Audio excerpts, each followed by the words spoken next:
नमस्कार, आप देख रहे हैं धर्म ज्ञान और मैं हूं आपके साथ शाफनी पटनायक। बकरीद से ठीक पहले भगवाधारी बाबा और बंगाल की क्वीन आमने सामने हैं। कुर्बानी देने का सिलसिला अभी शुरू भी नहीं हुआ है, लेकिन बाबा और दीदी दोनों का नाम मुसलमानों ने जपना शुरू कर दिया। बकरीद के मौके पर देश का मुसलमान किसका साथ देंगे? क्या योगी बन पाएंगे बंगाल के किंग या फिर दीदी की तोड़ू प्लानिंग हो जाएगी कामयाब? अब की बार क्वीन के हथकंडे चलेंगे या फिर योगी के आगे गेम ओवर होगा? क्या है ये पूरा मामला, आइए आपको बताते हैं।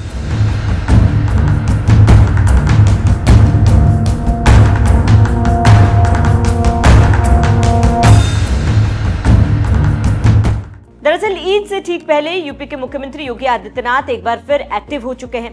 भगवाधारी ने एनकाउंटर बाबा बने योगी किसी भी कीमत पर प्रदेश के माहौल को खराब होता नहीं देखना चाहते हैं, जिसके चलते उनकी तरफ से सख्त निर्देश जारी कर दिए गए हैं।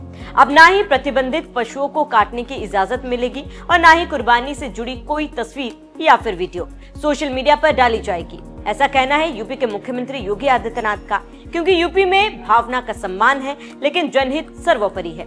हालांकि बंगाल में बैठी मुख्यमंत्री ममता बनर्जी हैं, जिनके लिए रेड रोड पर मुसलमानों का नमाज अदा करना नाक की लड़ाई बन गई है। यूपी में मौजूद एक एक मुसलमान को योगी बाबा साफ शब्दों में समझा चुके हैं, सिर्फ परंपरागत स्थलों पर ही नमाज अदा की जाएगी, ना कि सड़कों पर। हालांकि बंगाल में बैठी ममता दीदी हैं जो इस बात पर अड़ी रही कि आर्मी इलाके के रेड रोड पर ही नमाज अदा की जाएगी। हालांकि उनकी यही काम करने की इच्छा शक्ति कभी हनुमान भक्तों के प्रति कभी नहीं दिखी है, जिस कारण बकरीद के मौके पर हिंदू संगठनों पर उन पर मुस्लिम तुष्टीकरण का आरोप लगना शुरू हो गया है।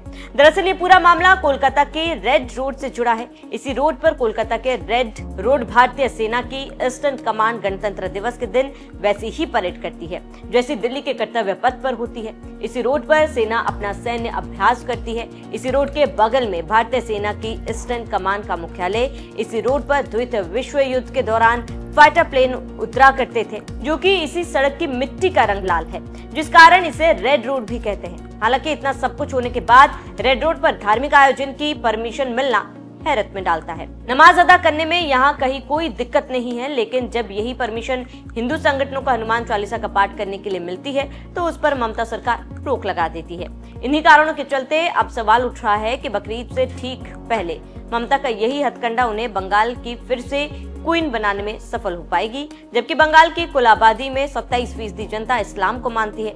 मतलब ये कि 2 करोड़ 46 लाख के आसपास यहाँ बंगाली मुस्लिम हैं। कुर्बानी से ठीक योगी के आगे ममता का गेम ओवर। अब की बार क्या योगी बनेंगे बंगाल के किंग? बकरीद के रास्ते क्या बंगाल होगा भगवामय? देखिए सिर्फ धर्म ज्ञान पर। बकरीद को लेकर योगी की चर्चा चारों तरफ है, क्योंकि यूपी की कुल संख्या में 19% से मुस्लिम हैं। लगभग 4 करोड़ से भी ज्यादा मुसलमान यूपी में बसते हैं, जिन्हें देखते हुए बकरीद को लेकर योगी प्रशासन की तैयारियां जोरों पर है। बाबा की सरकार में बड़े ही धूमधाम से बकरीद मनाने की इजाजत तो है, लेकिन कानून के दायरे में। बाबा साफ कह चुके हैं आस्था का सम्मान है, लेकिन नई परंपरा की अनुमति नहीं है। बकरीद के मौके पर अपराधियों के प्रति जीरो टॉलरेंस नीति पर काम कर रही है। योगी की यूपी पुलिस चौकन्ना है। साफ सफाई की दुरुस्त व्यवस्था, प्रतिबंधित पशुओं की कुर्बानी पर रोक, निर्धारित जगहों पर ही नमाज अदा करने की मंजूरी और विशेष सतर्कता बरतने का आदेश। इन्हीं गाइडलाइंस के बीच यूपी में बकरीद मनाई जाएगी। राजनीतिक पंडितों की माने तो बकरीद के मौके पर ममता की तुष्टीकरण वाली राजनीति पर योगी के अपराधियों के प्रति जीरो टॉलरेंस नीति भारी पड़ सकती है। इसके पीछे का कारण है गोरखपुर में रहने वाली मुस्लिम आबादी।